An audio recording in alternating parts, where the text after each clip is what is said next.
students. Today topic is electrostatics of conductors. As we know, in conductors the electron of each atom are only weakly bound to it. These electrons are almost free to move throughout the body of the conductor and are called free electrons. In case of conductors, in electrostatic equilibrium,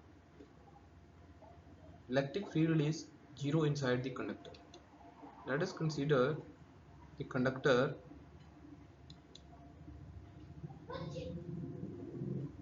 In the absence of electric field, when electric field is zero, the electrons are uniformly distributed within the conductor. But when electric field is not zero, the electron experiences a force F is equal to minus QE. The force is opposite to the direction of external electric field. The, in this case, external electric field is from left to right. So the electron will experience a force from right to left. So all the electrons present inside the conductor will get accumulated on the left side, and on the right side there will be the positive charge. So due to this positive and negative charge, another electric field is developed, which is opposite to the direction of external electric field. That is E dash. E dash is opposite to the external electric field E. Now as the negative charge increases on the left side, the electric field E dash will also goes on increasing. So E dash will goes on increasing, and a situation will come when E becomes equal to E dash. So in that case, the net electric field inside the conductor becomes 0, and this distribution takes place in milliseconds. So in electrostatic equilibrium, when the charges are rearranged, the electric field inside the conductor is 0. The second is electric field just outside the charged conductor is perpendicular to the surface of the conductor at every point. Suppose that there is a conductor in electrostatic equilibrium. Once the charges are rearranged, the flow of electrons stops. It means they will not experience any force. So if they are not experiencing any force, it means the tangential component of electric field E cos theta should be 0.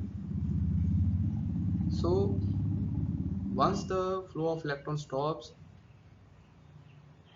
the tangential component E cos theta must be 0. That is, E cos theta is equal to 0. But E is not equal to 0, it means cos theta is 0. Hence theta is equal to 90 degree. It means electric field is perpendicular to the surface of conductor. Or in another way, if we suppose that electric field is not normal, it make an angle with the surface, that this angle is theta.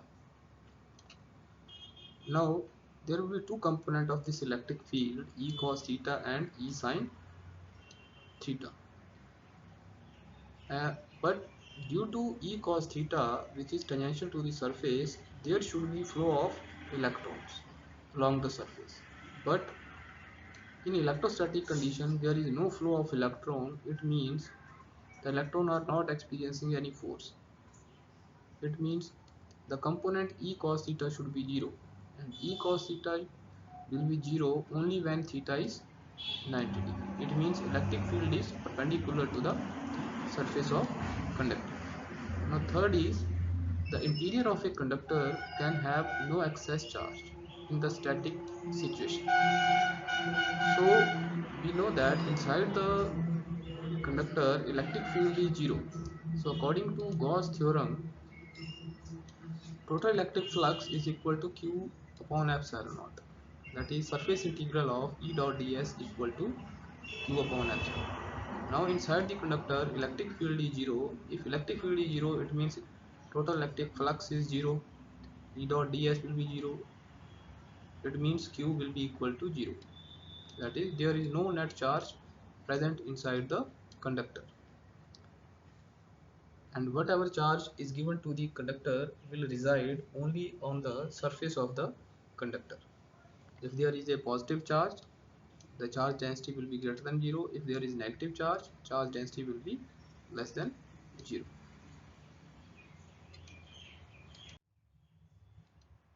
Next is electrostatic potential is constant throughout the volume of the conductor and has the same value as on its surface. So inside the conductor the electric field is 0, and on the surface there is no tangential component, that is E cos theta is 0.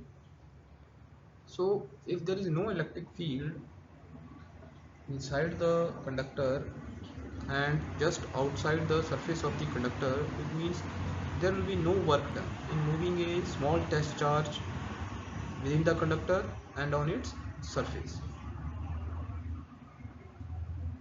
If there is no work done, we know that work done in moving a charge from A to B is equal to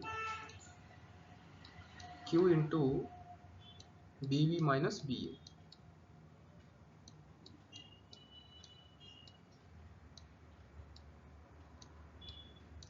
If work done is 0, it means BV minus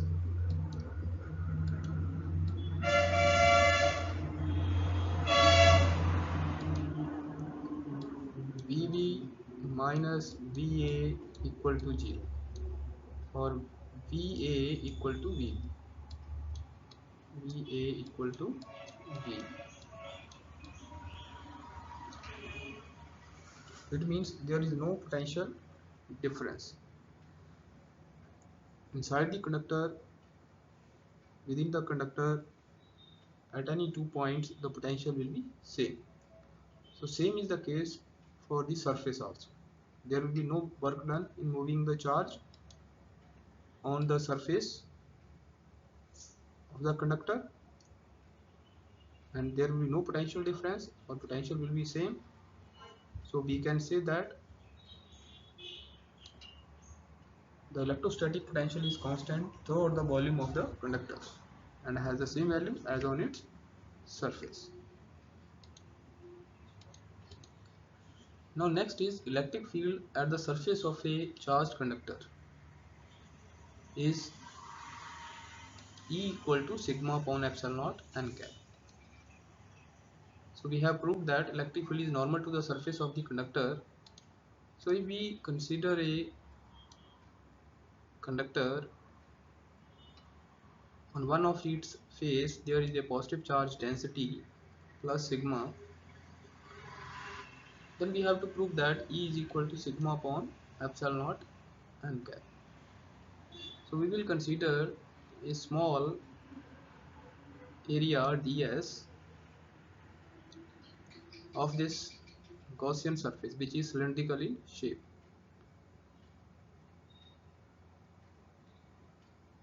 There are three parts: first part, second and third. First part is inside the conductor, and third is the curved surface of this Gaussian surface, cylindrical Gaussian surface. Second is the just outside the surface of this conductor. So electric field is normal to the surface of conductor, it will pass through the surface 2, and this electric field is perpendicular to the surface 3, curved surface, and inside the conductor electric field is 0. So there is no electric field lines passing through the surface 1. So only surface 2 will contribute to the electric flux. So according to Gauss theorem, the total electric flux through surface 2 is EdS, and this is equal to Q upon epsilon naught. Q here is the charge present in this small area ds, which is equal to sigma ds. So EdS equal to sigma ds upon epsilon naught. ds and ds will cancel out, so E is equal to sigma upon epsilon naught.